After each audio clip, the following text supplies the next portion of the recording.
Good morning. आज आप सब लोगों को नववर्ष की शुभकामनाएं।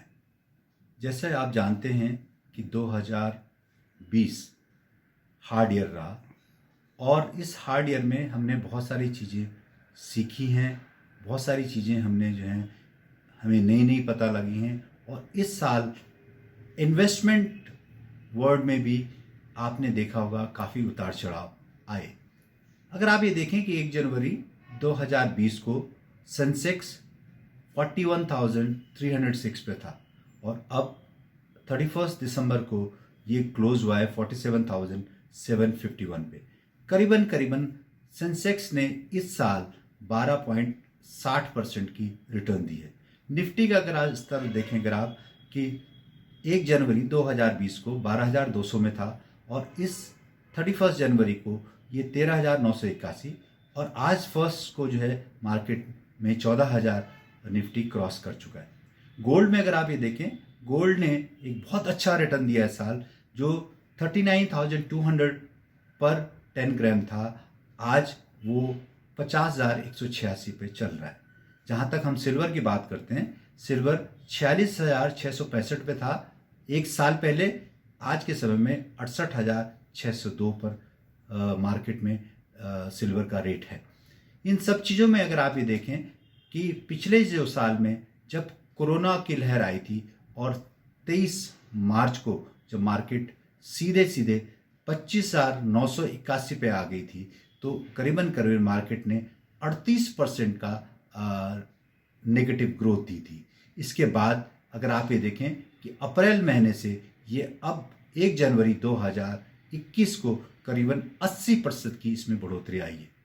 तो कहने का मतलब ये है कि आप अगर पूरे इन्वेस्टमेंट और इक्विटी को देखें, इक्विटी ने बहुत अच्छा रिटर्न दिया है। अगर आप मेटल्स को देखें, मेटल्स ने बहुत अच्छा रिटर्न दिया है। और इसके अलावा बहुत सारी चीज़ें ऐसी हुई हैं जिसमें इन्वेस्टमेंट वर्ल्ड में आपको बहुत सारा मौका मिला अपना पैसा बनाने को। अब हम बात करते हैं कि आप इस साल 2000 जो पिछला गया 2020, उसमें आपने बहुत कुछ सीखा। पहली चीज़ आपने सीखी कि अगर कभी भी जब हम कहते हैं बरसात का मौसम आता है, रेनी डे आता है, तो रेनी डेज में जो है फंड में कैसे आपको फंड अपने इन्वेस्टमेंट को बचाना है और उन बुरे दिनों के लिए कैसे आपको पैसा बचाना है। दूसरी चीज़, आपको जो है अपने जो डेली एक्सपेंसेस हैं उनको आपने ध्यान दिया और कैसे कैसे आप अपने डेली एक्सपेंसेस को कम कर सकते हैं। इसके अलावा आपने और क्या देखना है, आपने ये आइडेंटिफाई भी किया होगा कि मैं मैक्सिमम किस सेगमेंट में खर्चा करता हूँ, उसको आइडेंटिफाई कीजिए और उस जिसमें ज़्यादा खर्चा करते हैं उसको कट करने की कोशिश करें।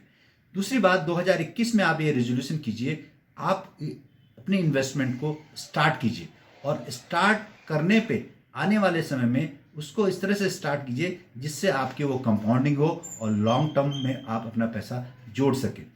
और मुझे आशा है कि 2021 विल बी बेटर देन 2020।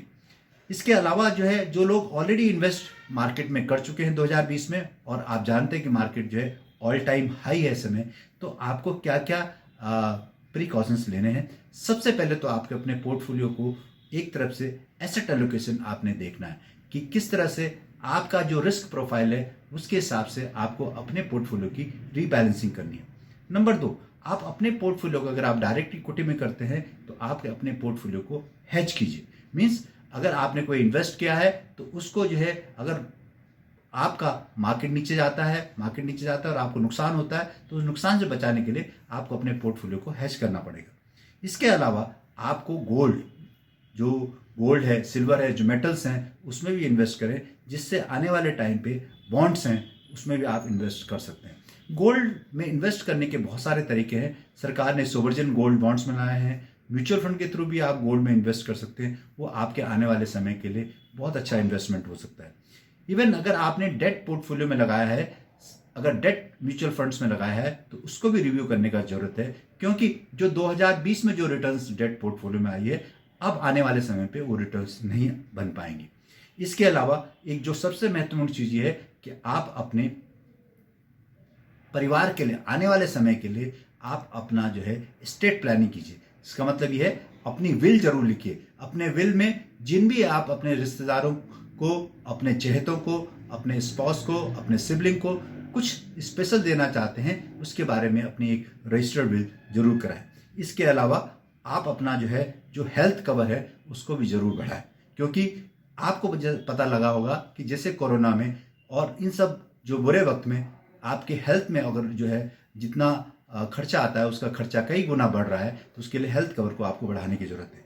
और इसके अलावा अगर आपका लाइफ इंश्योरेंस कवरेज है तो लाइफ इंश्योरेंस कवरेज को भी रिव्यू करना होगा, लाइफ इंश्योरेंस कवरेज को भी आपको बढ़ाना होगा। इसके अलावा हमारे पास जो बहुत सारी चीज़ें जो नई आ रही हैं, अभी हमारे पास बहुत सारे नए नए रास्ते खुल रहे हैं इन्वेस्टमेंट करने के। अब हम लोग डायरेक्ट फॉरेन इक्विटी में भी पैसा लगा सकते हैं। अगर हम यूएस में, इसके अलावा यूरोपियन मार्केट में, इमर्जिंग मार्केट में पैसा लगाना चाहते हैं हिंदुस्तान के बाहर, तो हमारे पास इस तरह के म्यूचुअल फंड, इस तरह के ETFs है जो हिंदुस्तान से बाहर पैसा लगाते हैं। आप लोगों को अपने पोर्टफोलियो में इसको जरूर ऐड करना चाहिए। तो ये सारी चीज़ को अगर आप ये देखें कि इन सब नई बातों को आप 2021 में ध्यान में रखना पड़ेगा। उसके हिसाब से आपको अपनी फाइनेंसिंग प्लानिंग करनी होगी और आप इस तरह से प्लान कीजिए कि आने वाले समय में आपके पास एक बहुत अच्छी वेल्थ हो। मैं सब इन्वेस्टर्स से, सभी लोगों से रिक्वेस्ट करना चाहूँगा कि अब मैं हर हफ्ते आपके पास आऊँगा, आपसे जुड़ूंगा वीडियो के माध्यम से, जिसमें हम बेसिक से जो ABCD है फाइनेंसिंग प्लानिंग की, इन्वेस्टिंग की, उसकी हम लोग शुरुआत करेंगे, जिसमें आप छोटे छोटे वर्ड, छोटी छोटी बातों को आप समझेंगे मेरे द्वारा कि किस तरह से इन्वेस्टमेंट किया जा सकता है। आपकी वो जो समझ है उसमें हम ऐड करेंगे। धन्यवाद।